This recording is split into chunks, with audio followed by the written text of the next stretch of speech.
సాధన అంత సులభమైనది కాదు.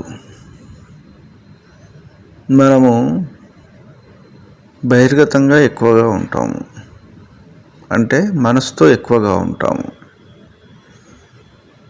ఆత్మతో హృదయంలో స్థిరంగా ఉండలేము.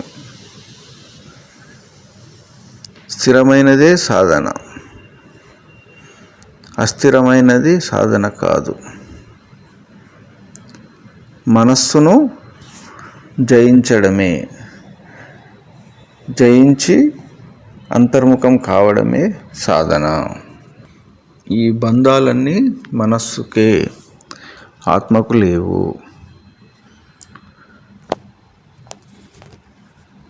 ఒకసారి చిరంజీవి అయినటువంటి వ్యాస మహర్షి తన పుత్రుడైనటువంటి సుఖదేవ మహర్షికి ఆత్మబోధ చేయాలనుకున్నాడు.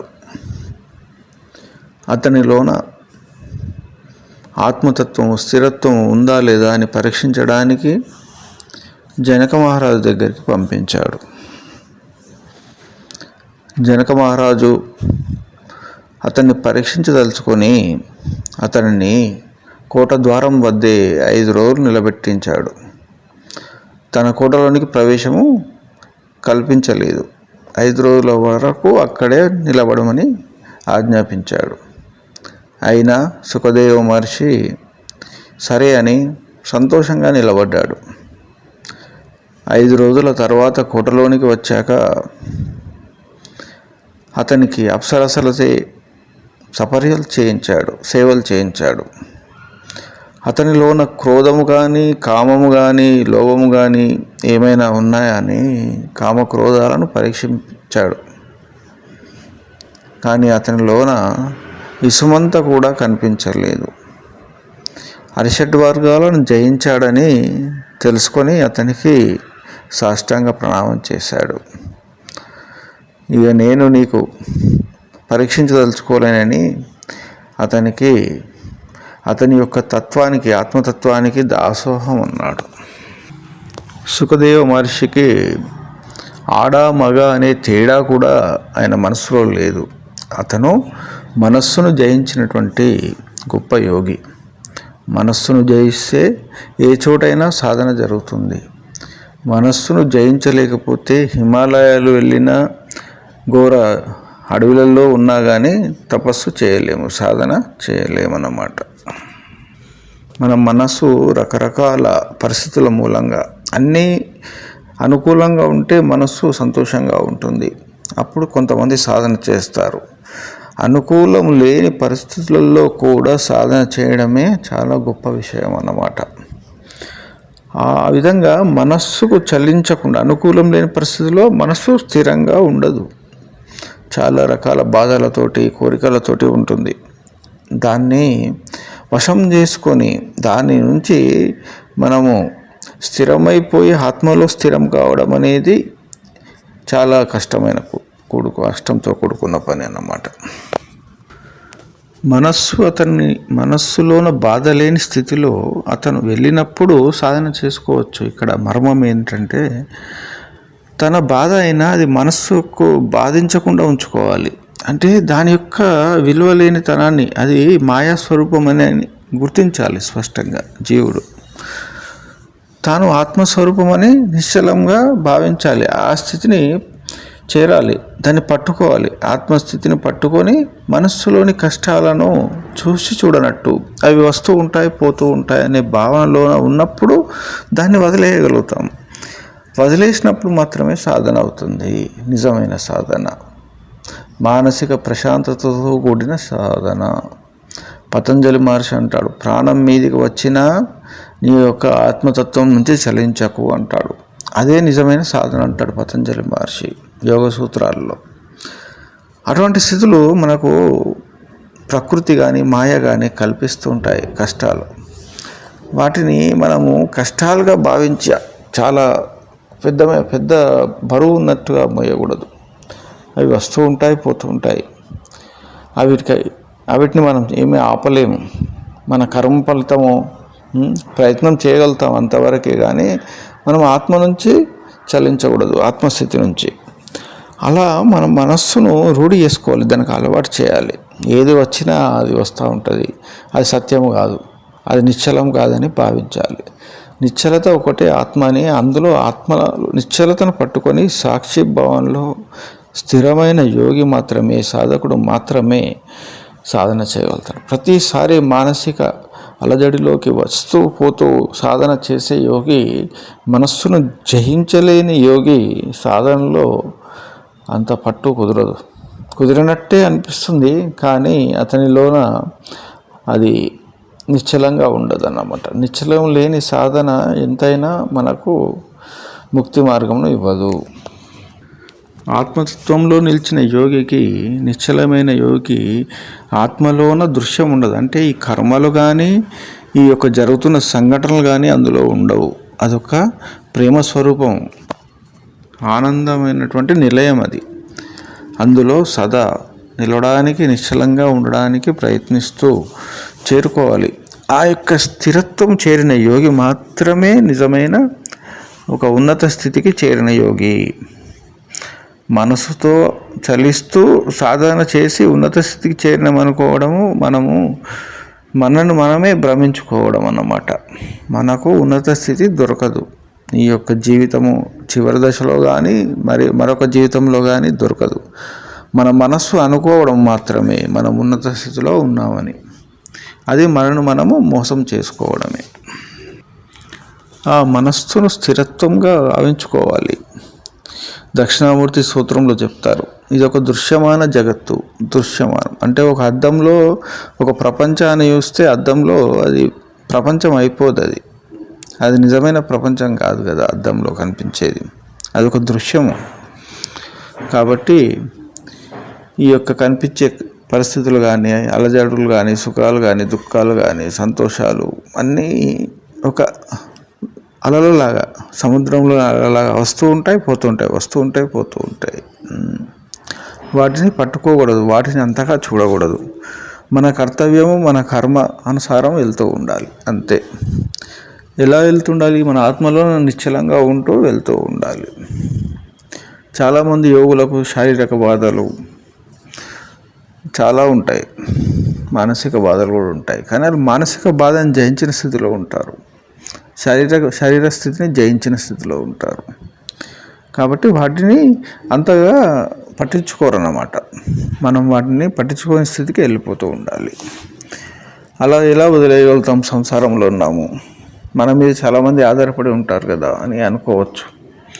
వదిలేయకుండా ఆత్మస్థితిని సాధించడం కూడా కష్టమే. మరి పతంజలి అన్నాడు కదా, ప్రాణాపాయ స్థితి వచ్చినా నువ్వు ఆత్మ యొక్క స్థితిని వదలకూడదని.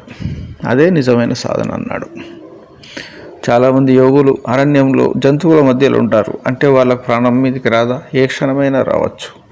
అంటే సాధన మీద అంత ప్రేమ ఉండాలి, సాధన మీద అంత పట్టు ఉండాలి, సాధన అంటే అంత రుచి ఉండాలి, తన స్థితిలో తాను రమించడానికి అంత ఇష్టం ఉండాలి. దానికి కూడా మన యొక్క తపన తెలవాలి. మన తపన అలాంటిది ఉండాలి. ఎలాగైతే సంసారం మీద ఉంటుందో దాన్ని కూడా వదలడానికి ఇష్టం ఉండకూడదు, దాన్ని పట్టుకొని ఉండడానికి మనము నిరంతరం కృషి చేయాలి. దానిలో ఉంటూ దీనికి తక్కువ ప్రిఫరెన్స్ ఇవ్వాలి. ఉంటే ఉంటుంది, అయితే అవుతుంది, అంతే.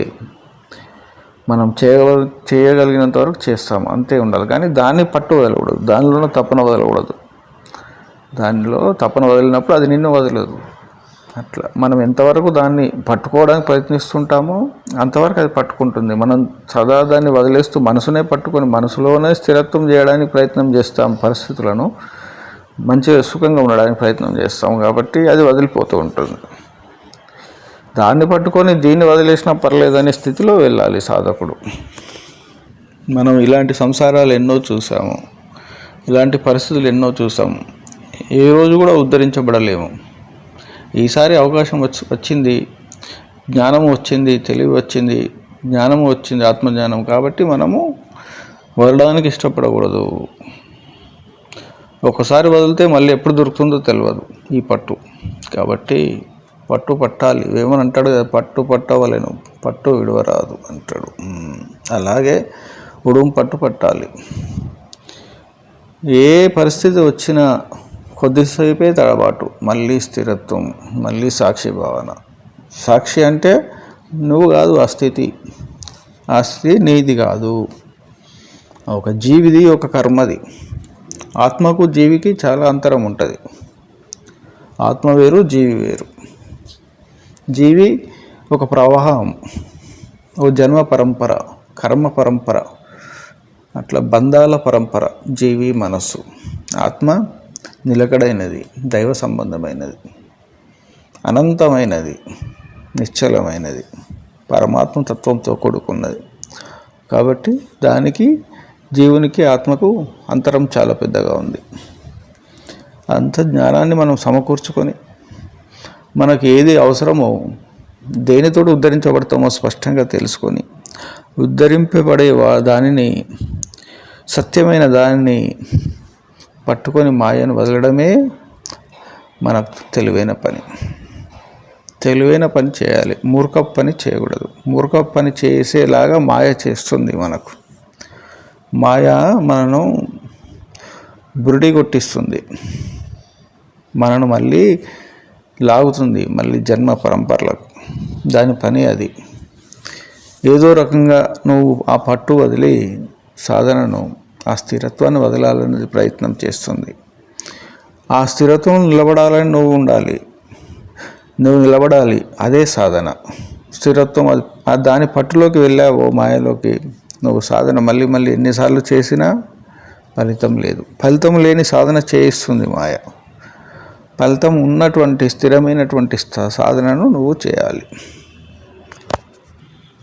సాధనలో ఉన్న ఒక ఋషి యొక్క 100 మంది పుత్రులను ఒక రాజు చంపుతాడు. అతను ఎంత బాధపడి ఉండాలి. అతను తపస్సుతో ఆ రాజును బూడిద చేసేయవచ్చు, కానీ అతను నవ్వుకున్నాడు. ఈ పిల్లలు నాకు మాయ చేత వచ్చారు, అతను చంపినవాడు ఆడుకున్నాడు, నా మాయతోటి ఆడుకున్నాడు, నా పిల్లల్ని చంపేశాడని అతన్ని కంటి ముంగట కనిపించినా ఏమి దూషించలేదు, నవ్వుకున్నాడు అంతే. అలాంటి గొప్ప సాధకులు, అలాంటి గొప్ప స్థితిని చేరిన సాధకులు, ఆ స్థితిని నమ్ముకున్న సాధకులు ఇలా ఎందరో ఉన్నారు. అంటే వాళ్ళ యొక్క నిశ్చలత చూడు. ప్రకృతి పెట్టినటువంటి పరీక్షలో కానీ, మాయ పెట్టిన పరీక్షలో కానీ వాళ్ళు ఎలా స్థిరంగా ఉండగలిగారు. అంత గొప్ప కష్టం, అంత స్థితిలో మనం లేము. చిన్న చిన్న వాటికే మనం మనస్సులోకి వెళ్ళిపోతూ ఉంటాము, స్థిరత్వాన్ని వదిలేస్తూ ఉంటాము, ప్రతిదానికి కామక్రోధ లోభాలలోకి వెళ్ళిపోతుంటాము. సుఖదేవ్ మహర్షి మండుటెండలో 5 రోజులు కోట బయట నిలబడ్డాడు, అయినా అతని కోపం రాలేదు. ఇవన్నీ శారీరకమైనవి, మానసికమైనవి, షడ్ వర్గాలు. ఈ యొక్క సంసారపరమైనవి, జీవ సంబంధమైనవి, దైవ సంబంధమైనవి కావు, ఆత్మ సంబంధమైనవి కావు. ఆత్మలోని ఇవన్నీ ఉండవు. ఆత్మలోన నిశ్చలమైన ఆనందం ఉంటుంది. ఏవైతే మనం మనసుతోటి సాధించి ఆనందపడాలనుకుంటామో ఆ ఆనందము నిశ్చలమైనది కాదు, అది స్థిరమైనది కాదు. ఆత్మతత్వంలో పొందే ఆనందము నిశ్చలమైనది. ఎందరో ఋషులు, ఎందరో సాధకులు అలా ఘోరమైన తపస్సులో, ఆత్మస్థితిలో నిశ్చలంగా ఇప్పటికీ ఎందరో యుగ యుగాల నుంచి ఉన్నారు. వారు తమ దేహాన్ని పట్టించుకోలేదు, మాయను పట్టించుకోలేదు, అన్నింటినీ జయించారు. జయించడం అంటే అది పరీక్షలు పెడుతుంది, పెట్టకుండా మనం జయించలేం. కంపల్సరీ పరీక్షలు పెడుతుంది. ఏదో రకమైన ఒక్కొక్క సాధకునికి ఒక్కొక్క రకంగా పెడుతుంది. మన వీక్నెస్ని బట్టి, మన మనస్సు యొక్క స్థితిని బట్టి పెడుతుంది. మరి దాని మాయాజాలం నుంచి బయటపడ్డవాడే సాధకుడు కదా, సాధనలోన నిలిచిన వాడే సాధకుడు కదా. అలా నిలబడాలి. నిలబడ్డప్పుడే మనం ఉద్ధరింపబడతాము. ప్రతి ఒక్కరూ పూర్తిగా కాకుండా వీలైనంత వరకు ఆత్మస్థితిని వదలకుండా ఉండడానికి ప్రయత్నం చేయండి. అంతర్గతంగా వెళ్ళడానికి, అంతర్గతమైనది ఆత్మ. మన శ్వాస అంతర్గతంగా నడిచేలాగా చేసుకోండి. త్రిముఖ బంధనాలు యోగా చేయడము, మన మనస్సును కట్టడి చేసి ధ్యానంలో అంతర్ముఖం కావడం, మన హృదయంలో మన మనస్సును పెట్టడము, బహిర్గతం కానివ్వకుండా హృదయాంతర్గతమైనప్పుడు నిశ్చలమవుతుంది. దానిని మనము ఊర్ధ్వముఖంగా సుషుమ్న మార్గం, హృదయంలోని సుషుమ్న ద్వారం గుండా సహస్రారానికి తీసుకెళ్ళండి. ఉద్ధరించబడండి, ఆనందాన్ని పొందండి, శాశ్వతమైన ఆనందాన్ని ప్రతి ఒక్కరూ పొందండి. హరి ఓం.